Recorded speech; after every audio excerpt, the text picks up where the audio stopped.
कि बाबा साहब अम्बेडकर और महात्मा गांधी के बीच हुए पूरा पैक्ट के अनुसार अनुसूचित जाति जनजाति समाज के लोगों के लिए सरकार की नौकरियों में 22.5% के आरक्षण की व्यवस्था की गई थी। इसी कारण पूरे भारतवर्ष में अनुसूचित जाति जनजाति समाज के करीब 40 लाख लोग सरकार की नौकरी पाने में सफल हुए थे तथा गरीबी की रेखा से ऊपर आने में कामयाब हुए। आज जब सरकारी क्षेत्र ही खत्म होता जा रहा है, इस क्षेत्र में कोई आरक्षण की व्यवस्था नहीं है, ऐसी स्थिति में अनुसूचित जाति जनजाति समाज के उच्च शिक्षा प्राप्त नौजवान बच्चे भी सड़कों पर घूमने के लिए मजबूर हैं, क्योंकि सरकारी क्षेत्र में नौकरी नहीं है और निजी क्षेत्र में उनका कोई लेना देना नहीं है। धन के अभाव में कोई व्यापार कर सकते नहीं है। इसी कारण आने वाले समय में अनुसूचित जाति जनजाति समाज का भविष्य अंधकार में दिखाई दे रहा है।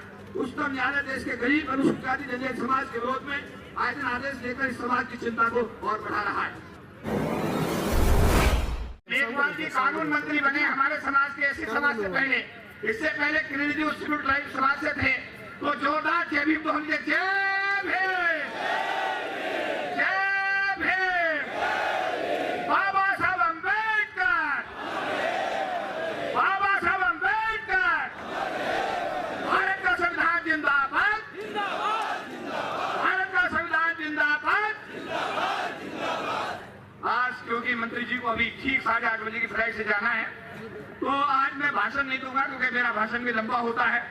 मैं सिर्फ एक ज्ञापन मंत्री जी के नाम तैयार करके दिल्ली से लाया हूं और उसमें भावना यह है कि बाबा साहब अम्बेडकर का जो स्टैचू 2 अप्रैल 1967 को स्वर्गीय बीपी मौर्य साहब के 7 साल के लंबे संघर्ष के बाद पार्लियामेंट में लगाया गया था, उसको वहां से हटाकर किसी दूसरे स्थान पर लगा दिया गया है।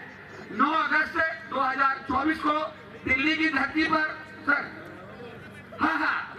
पार्लियामेंट के अंदर दूसरी जगह एक तरफ रख दिया गया है जहां दूसरे महापुरुषों के साथ में लगाया गया है। तो उसमें सर से मैंने टेलीफोन पर अभी 30 तारीख को बात की थी। अभी रामनाथ कोविंद जी के पास भी मैं गया था। मैंने कहा सर ये 6 दिसंबर का इशू आ रहा है, लाखों लोग आएंगे, इस विषय पर एक आम राय बने, कोई ऐसी चीज ना हो जिससे समाज और सरकार के बीच में कहीं कोई ऐसी स्थिति पैदा हो। तो एक ज्ञापन सर के नाम पे मैंने बनाया है।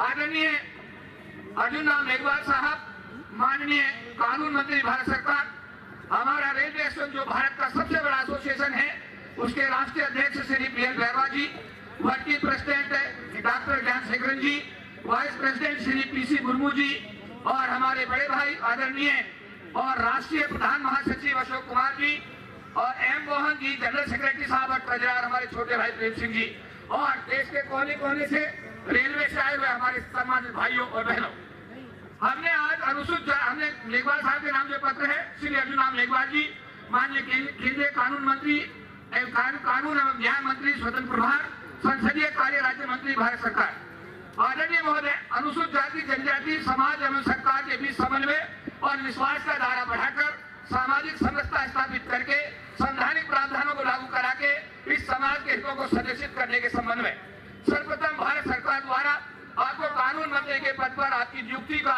हमारा महासंघ हार्दिक स्वागत करता है तथा आशा करता है कि आप अपने कार्यकाल में देश के अनुसूचित जाति जनजाति समाज के अंतिम व्यक्ति को न्याय दिलाने की हर संभव कोशिश करेंगे। इस पावन कार्य में हमारा समाज हमेशा आपके साथ है। अनुसूचित जाति जनजाति संघों का अखिल भारतीय महासंघ सरकारी अधिकारियों एवं कर्मचारियों का सर्वोच्च संगठन है, जिसमें लाखों लोग पूरे देश में सरकारी क्षेत्र में कार्यरत है। यह हर विभाग में कर्मचारी संगठन है तथा सभी संगठन महासंघ के सदस्य हैं। इस नाते महासंघ के राष्ट्रीय पदाधिकारियों को हर विभाग में आयोजित होने वाले भिन्न भिन्न कार्यक्रमों में जाकर समाज के लोगों को जागरूक करने का कार्य करना होता है।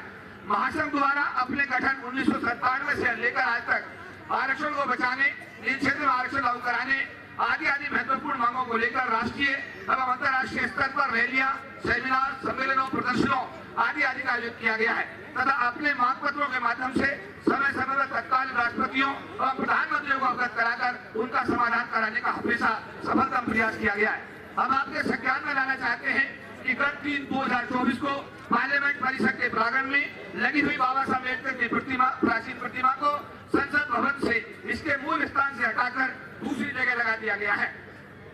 विदित हो कि बाबा साहब डॉक्टर भीमराव अम्बेडकर की प्रतिमा को संसद भवन में स्थापित कराने हेतु बहुजन नेता प्रोफेसर स्वर्गीय बीपी मौर्य जी के कुशल नेतृत्व में देश के अनुसूचित जाति जनजाति समाज के लोगों ने वर्षों तक जेल भरो आंदोलन चलाया, जिसमें बाबा साहब अम्बेडकर के लाखों अनुयायी जेल गए, और उसके बाद में लंबे संघर्ष के बाद 2 अप्रैल 1967 को प्रतिमा स्थापित हुई। आप 14 अप्रैल और 6 दिसंबर के शुभ अवसर पर आप प्रधानमंत्री जी, राष्ट्रपति जी सभी लोग इन प्रतिमा पर, बाबा साहब की प्रतिमा पर जाकर के अपने श्रद्धासुमन अर्पित करते हैं। आपसे विनम्रता पूर्वक निवेदन है कि आप इस गंभीर विषय को माननीय प्रधानमंत्री जी के संज्ञान में ला करके इसका अविलंब समाधान कराने का कष्ट करें, जिससे कि संसद भवन परिसर में परम पूज्य बाबा साहब डॉक्टर भीमराव अम्बेडकर जी की प्रतिमा को इसके मूल स्थान पर 2 अप्रैल, जहां ये 2 अप्रैल 1967 को लगाई गई थी, पर पुनः स्थापित करा करके बाबा साहब अम्बेडकर के अनुयायी भावना का आदर कर सके। मैं हमारे अनुसूचित जाति जनजाति समाज का मानना है कि श्री नरेंद्र मोदी जी देश के पहले प्रधानमंत्री हैं जिन्होंने संविधान दिवस को पहली बार आपके साथ मिलकर के भारत की संसद में मना करके बाबा साहब अम्बेडकर और उनके द्वारा बनाए गए संविधान के प्रति अपनी सच्ची निष्ठा एवं श्रद्धा खुले मन से प्रकट की है। एवं खुले मन से अनेकों बार इस बात को कहा है कि बाबा साहब डॉक्टर भीमराव अम्बेडकर द्वारा बनाए गए संविधान के कारण ही आज एक गरीब माता बेटा भारत का प्रधानमंत्री कुर्सी तक पहुंच सका है। अगर बाबा साहब और उनका संविधान न होता तो ये कार्य संभव था। श्री मोदी जी की सरकार द्वारा अनेकों ऐसे ऐतिहासिक कार्य किए गए हैं जो पिछली सरकारें कर सकती थी, लेकिन उन्होंने नहीं किया। इनका संक्षिप्त द्वारा निम्न प्रकार है, ये पूरा हमने महात्मा में सारी चीजें लिखी हैं। इसके बाद में क्योंकि समय की समस्या है और क्योंकि मंत्री जी को बोलना है और अभी लाइफ का भी इशू है, तो लास्ट में मैं यही कहूंगा कि बाबा साहब अम्बेडकर और महात्मा गांधी के बीच हुए पूरा पैक्ट के अनुसार अनुसूचित जाति जनजाति समाज के लोगों के लिए सरकार की नौकरियों में 22.5% के आरक्षण की व्यवस्था की गई। इसी कारण पूरे भारतवर्ष में अनुसूचित जाति जनजाति समाज के करीब 40 लाख लोग सरकार की नौकरी पाने में सफल हुए थे तथा गरीबी की रेखा से ऊपर आने में कामयाब हुए। आज जब सरकारी क्षेत्र ही खत्म होता जा रहा है, इस क्षेत्र में कोई आरक्षण की व्यवस्था नहीं है, ऐसी स्थिति में अनुसूचित जाति जनजाति समाज के उच्च शिक्षा प्राप्त नौजवान बच्चे भी सड़कों पर घूमने के लिए मजबूर हैं, क्योंकि सरकारी क्षेत्र में नौकरी नहीं है और निजी क्षेत्र में उनका कोई लेना देना नहीं है। धन के अभाव में कोई व्यापार कर सकते नहीं है। इसी कारण आने वाले समय में अनुसूचित जाति जनजाति समाज का भविष्य अंधकार में दिखाई दे रहा है। उच्चतम न्यायालय देश के गरीब अनुसूचित जाति जनजाति समाज के विरोध में आए दिन आदेश देकर इस समाज की चिंता को और बढ़ा रहा है। हम आशा करते हैं कि आप माननीय प्रधानमंत्री जी के साथ बात करके समाज के इस मांग पर रचनात्मक कार्रवाई सुनिश्चित कराकर भारत के अनुसूचित जाति जनजाति समाज का भविष्य संरक्षित करने का कष्ट करेंगे।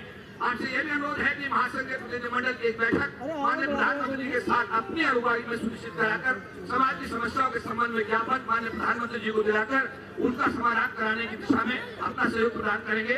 आभार एवं धन्यवाद के साथ महासंघ। धन्यवाद।